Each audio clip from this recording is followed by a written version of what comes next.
आणि थोडंसं मोठं संकट उभं राहिलं. कारण त्या काळी परीक्षा तालुक्याच्याच गावाला व्हायची, फक्त 93 साल होतं ते. आणि तालुक्याच्या गावाला परीक्षा म्हणजे बऱ्याच अफवा होत्या तेव्हा आधी. तिथं स्क्वॉड नावाचा काहीतरी प्रकार असतो, मागं पाहिलं तरी ओरडतात, पुढं पाहून देते नाही, पेन बदलला तर सही घ्यायला लागते, अशा काहीतरी. अभ्यासापेक्षा ह्याच गोष्टींचं टेन्शन जास्त, कारण अभ्यास केलेलाच नाही किंवा येतच नाही म्हटल्यावर त्याचं टेन्शन घेऊन करणार काय. तरी पण आपल्याला जे सामान्य गोष्टी होत्या, 2-2 मार्काचे गणित, कारण बाकी विषय पास होणे इतपत आता डोक्यात ताकद आली होती, पण अजूनही गणिताची प्रचंड भीती होती. म्हणून गणिताच्या पहिल्यांदा सगळ्या गाळलेल्या जागा गणिताच्या पुस्तकात पाठ करून टाकल्या. 2चा 0 घात बरोबर 1, ते का विचारायचं नाही, पण असा वर 0 आला का 1 लिहायचा गाळलेली जागा, तो कसा वगैरे त्याच्याशी काही घेणं नाही. अशा सगळ्या गाळलेल्या जागा पाठ करून टाकल्या. तेव्हा सिद्धता आणि प्रमेय नावाचा एक प्रकार होता. असा काहीतरी एक त्रिकोण काढायचा, ABC बरोबर BC, A बरोबर CD असं काहीतरी लिहिलं का हुशार विद्यार्थ्यांना 8 पैकी 8 मार्क पडायचे. आणि आमच्यासारखी जी सामान्य गरीब रहित होती त्यांना 3-3.5 पर्यंत ती पोचायचे. तर मग मी ते थोडेसे पाठ करून ठेवले आणि म्हटलं याचे 4 सिद्धता आणि रायडर याचे 15 1 आणि गाळलेल्या जागा वगैरे आणि 2 मार्काचे गणित, असं करून 30 पर्यंत माझी मजल पोचली. पण पास व्हायला मार्क लागायचे 52. पण म्हटलं जाऊ द्या, ईश्वर कधीतरी मदत करतो असं मी ऐकून होतो. ईश्वरावर भरोसा ठेवून परीक्षा द्यायला सिन्नरला आलो 15 दिवस आधीच. कारण त्या काळी एक ट्रेंड होता की तालुक्याच्या गावाला जाऊन 10-12 दिवस आधी अभ्यास करावा एकांतात. मग तो एकांतात अभ्यास करण्यासाठी मी सिन्नरला रूम घेऊन राहायला लागलो 4-5 पोरांबरोबर. तेव्हा रोल नंबर 10वीचे असे आडनावानुसार यायचे, ABC असे. माझं आडनाव आंधळे होतं. सुदैवानं माझ्यासमोर आवड नावाचा एक पोरगा आला शेजारच्या गावातला, तो जरा हुशार होता.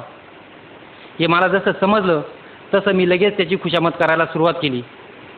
त्याचा रोज एसटीकडे जाऊन डबा आणणे, त्याच्या सायकलला हवा मारून आणणे, त्याला डबल सीट घेऊन इकडे तिकडे फिरणे, असे धंदे मी चालू केले. कारण त्याला काय माहिती हा पुढे काय करणार आहे ते.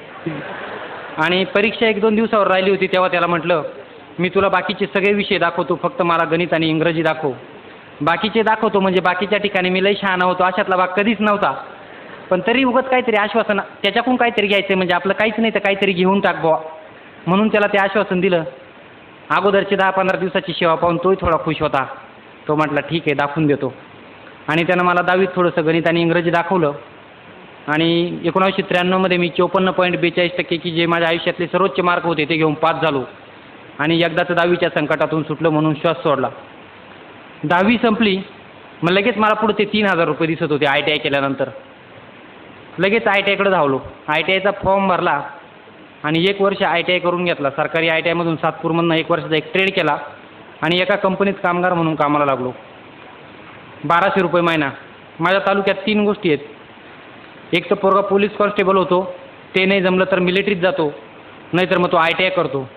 पोलीस होणं किंवा मिलिटरीत जाणं याच्यासारखे आपलं शरीर नाही याची मला जाणीव होती, म्हणून मी ITI केला होता. पोलीस पोरगा झाला तर त्याला 1 लाख हुंडा मिळतो, मिलिटरीत गेला त्यालाही तेवढाच मिळतो. पोरीच्या अंगावर पुन्हा 3-4 तोळे पण येतात. आणि कंपनीत असेल तर त्याला 25,000 आणि 1,000 तोळा मिळतो. म्हणजे मी कंपनीत लागल्यावर 25,000चा माणूस झालो होतो.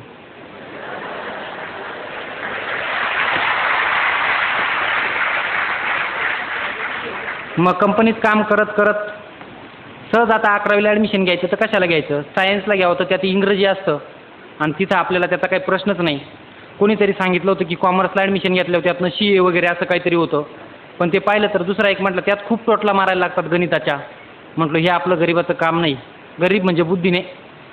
म्हणून मग मी आर्ट्सला ॲडमिशन घेतलं आणि 11वी-12वी आर्ट्समधनं झालो. सायमल्टेनियसली मी कंपनीत काम करत होतो. 12वी पास झालो म्हणून 13वीला ॲडमिशन घेतलं. 13वी-14वीला पुन्हा मला AT-KT लागली आणि 1999 साली मी 15वी पास झालो. 50% मार्क पडून 50.83. तोपर्यंत कंपनीत माझा पगार 1800 रुपये झाला होता. घरच्यांच्या अपेक्षा उंचावल्या होत्या, कारण पोराचं वय आता 22 वर्ष झालं होतं. म्हणजे आता याला एक 25,000 मिळतील, लग्न वगैरे करून 2चे 4 करून दिले का तो शेट ज्याने चोच दिली तो चारा पण देईल, मग हा पोरगा काय करायचं ते त्याच्या तो पाहून घेईल, अशा हिशोबाने घरचे 2चे 4 करायच्या तयारीत होते. पण त्याच वर्षी मला संजय शिंत्रे नावाचा एक पोरगा भेटला. PSI झालेला होता तो. PSI म्हणजे प्रचंड मोठी पोस्ट, कारण मी त्याच्या आधी PSI पाहिलाच नव्हता. त्यातल्या त्यात तो माझ्याशी बोलला. ज्या दिवशी तो संजय शिंत्रे PSI माझ्याशी बोलला त्या दिवशी मला रात्रभर झोपच आली नाही, कारण गावात साधा पोलीस आला तरी अख्खं गाव पाहायला येतं त्याला कशाला आलाय, आणि PSI बोललाय म्हटल्यानंतर झोप नाही येणं साहजिकच आहे. रात्रभर झोप आली नाही म्हणून दुसऱ्या दिवशी उठलो परत त्याच्याकडे गेलो. म्हटलो बाबा रे हे व्हायला काय लागतं. तो म्हटला काय नाही, याला 15वी लागतं, थोडाफार 2-3 वर्ष अभ्यास करायला लागतो. पुन्हा 2-3 वर्ष अभ्यास म्हटल्यानंतर मग परत म्हटलं नको राव, आपल्याला काही जमणार नाही, कारण अभ्यास हा आपला प्रांतच नव्हता. आणि त्यातल्या त्यात 3 वर्ष म्हटल्यानंतर तर म्हटलो नकोच. पण तरी डोक्यात कुठंतरी वाटायला लागलं की याला आपल्याला साधं PSIला भेटलो तरी काल झोप नाही आली, ट्राय करायला काय हरकत आहे म्हटलं. असंही वाटोळ झालेलं आहे, तसंही वाटोळ झालेलं आहे, काहीच नाही झालं तर गावाला जाऊन शेती तर करता येईल. म्हणून मी 99 साली कंपनी सोडून द्यायचा निर्णय घेतला आणि 4 ऑगस्ट 2000 पुण्याकडे रवाना झालो PSI होण्यासाठी. जशी का कंपनी सोडली तशी घरच्यांनी जोरात बोंबाबोंब करायला सुरुवात केली. चांगला कामाधंद्याला होता, बेकार झाला, तुझं तिकडं वाटोळं कर, आमच्याकडं रुपया मागू नको. कंपनीमध्ये काम करून 7-8-10 हजार रुपये सावरले होते, त्याचा जरा कॉन्फिडन्स होता, त्याच्याद्वारा पुण्याला गेलो. पुण्याला गेल्यानंतर पुण्यात माझं कुणीही ओळखीचं नव्हतं, पुणे विद्यापीठामध्ये कुठंही कुणी ओळखीचं नव्हतं. पहाटे 4 वाजता शिवाजीनगरला उतरलो आणि 7 वाजता एक समोर इस्त्रीचं दुकान उघडलं होतं. तर त्याच्यामध्ये कपडे ठेवले इस्त्रीच्या दुकानामध्ये. त्याला म्हटलं हे 2 इस्त्री कर ड्रेस आणि या बॅगा पण थोड्या वेळ राहू दे म्हटलं. खरं तर मला कपडे इस्त्री करायचेच नव्हते, कारण आधी कधी इस्त्रीचे कपडे घातलेच नव्हते, मला त्या बॅगा ठेवायच्या होत्या त्याच्याकडं. मग त्यानं ते इस्त्री केले आणि मी 7-8 दिवस त्याच्याकडे फिरकलोच नाही, कारण तोपर्यंत माझी कुठं राहायची सोयच झाली नव्हती. मी रोज दिवसभर पुण्याच्या जयकर विद्यापीठ लायब्ररीमध्ये जायचो, तिथं वाचत बसायचो काहीतरी आणि रात्री शिवाजीनगरला येऊन झोपायचो. तेव्हा पावसाळ्याचा सीझन होता. शिवाजीनगरला झोपायचो म्हणजे रात्री 12:30 वाजेपर्यंत शेवटच्या गाड्या असतात, तोपर्यंत झोपून देत नाही. परत सकाळी 4:30 पासून गाड्या लागतात, लगेच पोलीस कॉन्स्टेबल येऊन काट्या मारायला सुरुवात करतात, उठा उठा गाड्या लागल्या. म्हणजे असे माझे 12 ऑगस्टपर्यंतचे दिवस निघून गेले. म्हणजे 8 दिवस मी शिवाजीनगरला काढले आणि 13 तारखेपासून पुण्यामध्ये माझ्याकडं एक मित्र होता, त्याच्याकडे माझी राहायची सोय झाली. पुण्यात पण सोय झाली म्हणजे तिथं हॉस्टेल जे मिळतं ते मेरिटवर मिळतं 15वीच्या मार्कांच्या, आणि आपल्याला मेरिट हा प्रकार माहीत नव्हता. मला 50% होते, 65%च्या पुढच्यांना हॉस्टेल, त्याच्यामुळं आपल्याला हॉस्टेल मिळायचा काही प्रश्नच नव्हता. घरून पैसे मिळणार नाही याची जाणीव होती, म्हणून म्हटलं दुसरा काहीतरी प्रकार करावा. म्हणून कमवा आणि शिका नावाची एक पुणे विद्यापीठात योजना आहे, तिच्यात काम करायचं ठरवलं. सकाळी 5:30 ते 8:30 प्रत्येक तासाला 10 रुपये रोज मिळायचा, म्हणजे दिवसाला मला 30 रुपये मिळायचे.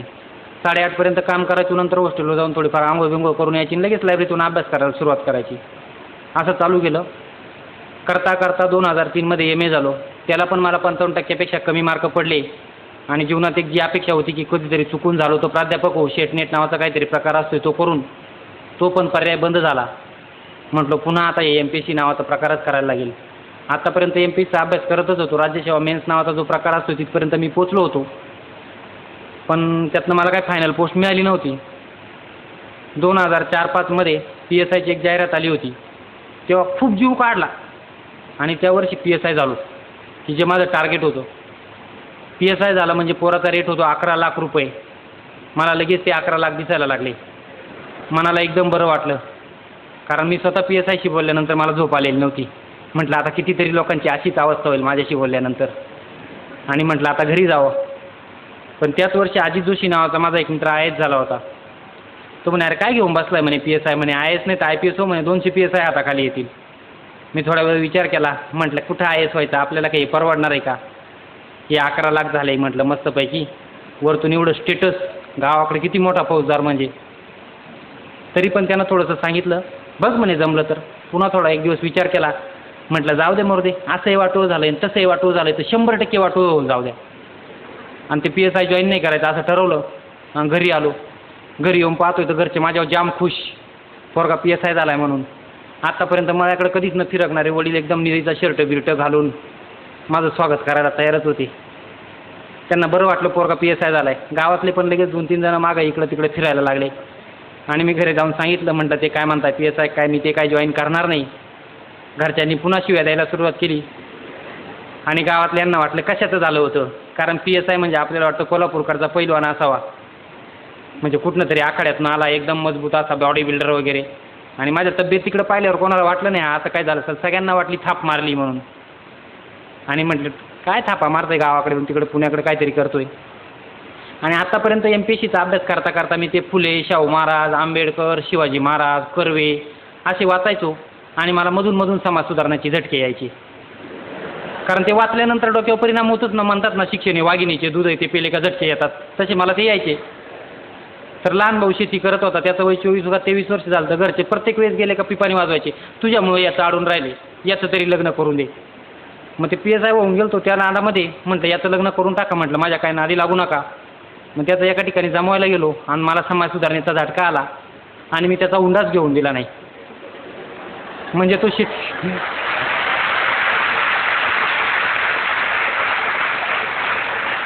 शेती करत होता, त्याला 11,000 रुपये मिळाला असता. ते गेल्यामुळं घरचे अजून संतापले आणि म्हणे तुझं तोंड तिकडंच काळं कर, परत इकडे येऊच नको. म्हटलं चला भाऊ आता कर काळं तर कर काळं. परत 2005ला पुण्याला निघून आलो आणि UPSC नावाचा प्रकार सुरू केला. 2005ला SIC नावाचं महाराष्ट्र शासनाचं एक इन्स्टिट्यूट आहे, तिथं माझं ॲडमिशन झालं आणि UPSCचा पहिला अटेम्प्ट दिला म्हणजे काय लय अभ्यास केला होता वगैरे असं काय नाही, सहज द्यायचा म्हणून दिला, नापास झालो. पण आतापर्यंत मी शाळेच्या भिंतींवर वगैरे बऱ्याच ठिकाणी वाचलं होतं की अपयश यशाची पहिली पायरी आहे. म्हटलं जाऊ द्या, झालो असेल नापास झालो असेल, द्या सोडून आणि चला पुढे म्हटलं. 2006ला पुन्हा परीक्षा दिली, पुन्हा नापास झालो. म्हटलं चला अपयश यशाची दुसरी पायरी आहे, काय होतंय म्हटलं. 2007ला परत परीक्षा दिली, पुन्हा नापास झालो. म्हटलं जाऊ द्या, अपयश यशाची कदाचित तिसरी पायरी असेल. 2008ला परत परीक्षा दिली, पुन्हा नापास झालो. म्हटलं अपयश यशाची चौथी पायरी असेल. 2009ला परत परीक्षा दिली, परत नापास झालो. म्हटलो आता काय खरं दिसत नाही आणि मागं वळून पाहिलं तर मी अपयशाचा जिनाच सोडून आलो होतो आखा.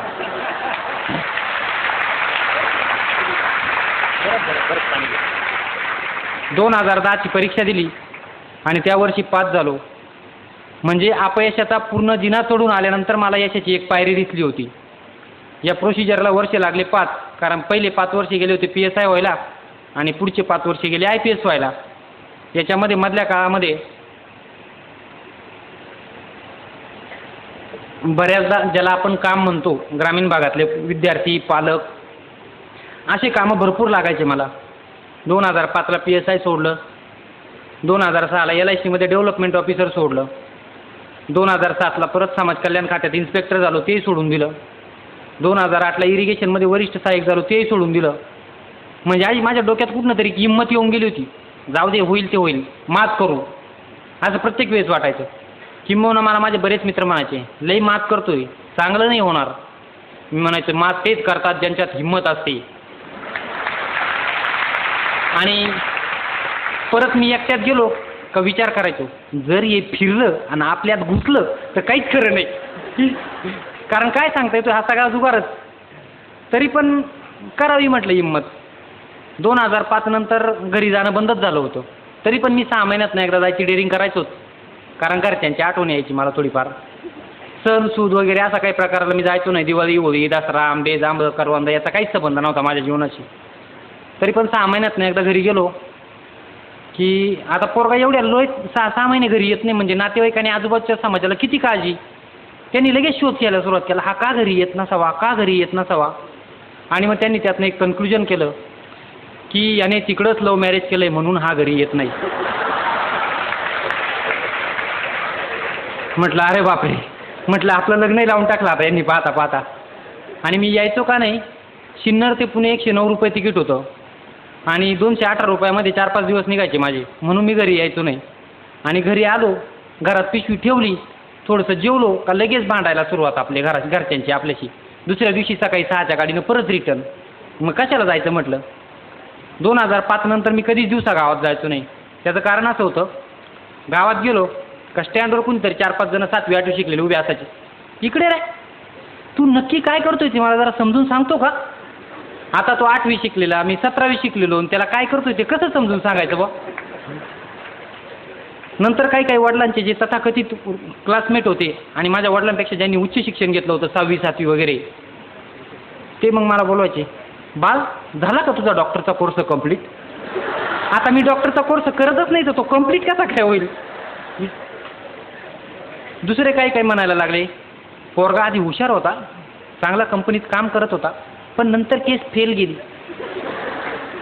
केस फेल गेली म्हणजे हा एखाद्या लॅबमध्ये माझ्यावर रिसर्च करत होता आणि 2 वर्षानं त्याचा रिझल्ट आला आणि मग त्याला समजलं की केस फेल गेली. असं म्हटल्यानंतर मला स्वतःला बऱ्याचदा खूप वाईट वाटायचं. आणि वाईट एवढं वाटायचं की असं वाटायचं आपलं खरोखर काहीतरी चुकत असेल. नंतर काही नातेवाईकाजवळचे 500 यायचे आणि घरी येऊन सांगायचे, आमच्या गावात शेजारचा एक पोरगा करत होता काय म्हणताय ते फौजदार का त्याचा अभ्यास, शेवटी तो वेडा झाला असं म्हटले का माझ्या म्हाताऱ्याला माझं काही टेन्शन नव्हतं, कारण त्यांना माहीत होतं की पोरगं विचित्र आहे, कुठे गेलं तरी वेडं व्हायचं नाही. पण माझ्या आजीला माझी प्रचंड काळजी असायची. ती लगेच कोणाला तरी 1 रुपया द्यायची, भाऊ त्याला फोन करून पाय ना तो बरा आहे का. मग लगेच मला कोणतरी फोन करायचं, काय भरत बरा आहे का, काय म्हणतोय अभ्यास व्यवस्थित आहे सगळं. मग मी म्हणायचो व्यवस्थित आहे. मला कुठं कळतं आहे आपली रेंज चेक करून राहिली म्हणून. मग मी 6 महिन्यानं घरी आलो का मग मला माझी लहान बहीण सांगायची, तेव्हा फोन केला ना तेव्हा आम्ही तू येडा झालाय का नाही चेक करायला फोन केला होता. म्हणजे जवळपास एवढी वाईट परिस्थिती होऊन गेली होती. आणि मागच्या वर्षी काय झालं, सुदैवानं मी डेप्युटी कलेक्टर किंवा MPSC ज्याला म्हणतात आणि कलेक्टर किंवा UPSC ज्याला म्हणतात त्या दोन्हींच्या इंटरव्ह्यूला पास झालो म्हणजे लगेच गावाकडे माझ्या नाशिक जिल्ह्यात माझा सगळीकडे सेन्सेक्स वाढून गेला. आता कदाचित दोन्ही परीक्षा पास झालाय म्हणजे कुठेतरी एका ठिकाणी लागणारच. आणि सगळे माझ्या जातीचे प्रतिष्ठित जे तथाकथित होते वंजारी समाजाचे ते सगळे माझ्या घरी यायला लागले. लगेच चलपाटी मारायला सुरुवात झाली, काय पाहिजे ते तुला देऊन टाकतो, गाडी बिडी वगैरे, पण लग्न करून घे. पण पुन्हा मला समाज सुधारणेचा झटका आला. म्हटलं जाऊ द्या, म्हटलं रिझल्ट लागेपर्यंत वाट पाहू म्हटलं, कारण जर नापास झालो तर समजेल तरी खरे माणसं कोण आहे किंवा संकटात कोण उभं राहतं. आणि त्यांच्या दुर्दैवाने आणि माझ्या सुदैवाने मी खरोखर नापास झालो आणि दुसऱ्या दिवसापासून सगळे गायब झाले. मी पूर्वपरीक्षा दिली 17 मेला आणि म्हटलं हे जरी गायब झाले असेल तरी आपण का सोडावे, कारण फोन नंबर वगैरे सगळ्यांचे होते. म्हणून मी 18 तारखेपासून लगेच सुरुवात केली. मी स्वतःच आदल्या दिवशी फोन करायचं, मी भरतचा भाऊ बोलतोय त्याला उद्या पाठवून देतो, आणि मी स्वतःच दुसऱ्या दिवशी सकाळी जायचो. काल माझ्या भावाने फोन केला होता, मी पाहायला आलोय पोरीचा बाप लगेच सांगायचा, आता तिला 8वा गुरु चालू आहे, पुढच्या वर्षी पाहू ना. हा तोच माणूस की जो 15 दिवसापूर्वी अक्षरशः नाक घासत होता. त्यातनं मला समजलं की म्हटलं जगात माणसाला काहीच किंमत नाही भाऊ. म्हटलं मला स्वतःलाही माहीत होतं की म्हटलं यावर्षी जो माणूस इंटरव्ह्यूला पोचतोय तो माणूस पुढच्या वर्षी काहीतरी चमत्कार घडवलंच, आज जरी वेळा असला तरी. म्हणून म्हटलं एवढ्या वाईट परिस्थितीमध्ये जो कोणीतरी आपल्याला पोरगी देईल त्याच्या पोरीशी लग्न करू. कुणी असू द्या म्हटलं, तो पोरगी 10वी नापास असू द्या नाही तर 17वी पास असू द्या, म्हटलं काय असेल ते असेल तिच्याशी लग्न करू. आणि एकदम जोरात शोध घ्यायला सुरुवात केली. पण 10वी नापास पण लवकर भेटणारच मला. मग शेवटी माझा आनंद नागरे नावाचा एक मित्र होता, तो स्वतः MBBS झालेला होता आणि त्यानं मला 10-15 वर्षापासून तो ओळखत होता. त्याला माहीत होतं की काही झालं तरी वाया जाणार नाही, म्हणून त्यानं स्वतः जरा डेअरिंग केली आणि त्याची स्वतःची बहीण डॉक्टर होती, तिच्यासाठी मला विचारलं. मी त्या पोरीला 7वी-8वीपासून पाहिलेलं होतं. म्हटलं ठीक आहे, काय हरकत नाही, हुंडा बिंडा काही 1 रुपया नको, हुंडा नको, म्हणजे पोरीच्या अंगावर 25 तोळे घाल अशातलाही भाग नाही. फक्त म्हटलं 4 ग्रामचं मंगळसूत्र घाला, मला 1 रुपया देऊ नका. आणि तेव्हाच म्हटलं पुढच्या वर्षी 30 मे 2010ला लग्न करायचं. का? कारण मे महिन्याच्या 2010च्या मेच्या पहिल्या आठवड्यात माझा रिझल्ट लागेल आणि पुढच्या 25 दिवसात जर कदाचित माझी नैतिकता फिरली तर त्याची काय गॅरंटी, शेवटी माणूसच. मी पण माणूसच आहे म्हटलं, कदाचित जर फिरलो तर त्यापेक्षा आधीच तारीख फिक्स करून ठेवू म्हटलं. म्हणून तेव्हाच तारीख फिक्स करून ठेवली आणि यावर्षी 30 मेला लग्न केलं. आता यामधल्या सगळ्या प्रवासामध्ये बऱ्याचदा खूप सारे प्रॉब्लेम आले. 2005 नंतर मला घरून 1 रुपया मिळायचा नाही. मला भरपूर सारे जॉब मिळायचे पण मी ते करायचो नाही. पण मला एक गोष्ट तेव्हापासून समजत गेली, जगात जर चांगलं वागलं तर चांगले माणसं आपल्याला सगळीकडे भेटत जातात. मी स्वतः थोडासा जास्त शहाणा होतो. कोणी जर माणसानं समोरच्या सल्ला दिला ना, UPSC करताना बी बाळ हा ऑप्शनल घे, मी म्हणायचं तुला काय आहे नाही, माझं मी पाहून घेईल. कारण कॉन्फिडन्स वाढतो ना माणसाचा एखादा काम लागल्यानंतर. तसा जयपाल कांबळे नावाचा माझा एक मित्र होता, तो मला प्रत्येक वेळेस सांगायचा पाली लिटरेचर घे. मी म्हणायचो सर माझं मी पाहून घेईन. आणि पहिल्यांदा 2006ला मी हिस्ट्री आणि जिओग्राफी घेऊन मेन्स दिली, तेव्हा त्यांनी बरीच रिक्वेस्ट केली पाली घे, पण मी नापास झालो. पुढच्या वर्षी त्यांनी मला परत सल्ला दिला हा विषय घे. पुन्हा मी म्हटलो कशाला याचं ऐकून आपलं नाक घासायचं. पुन्हा मी नापास झालो.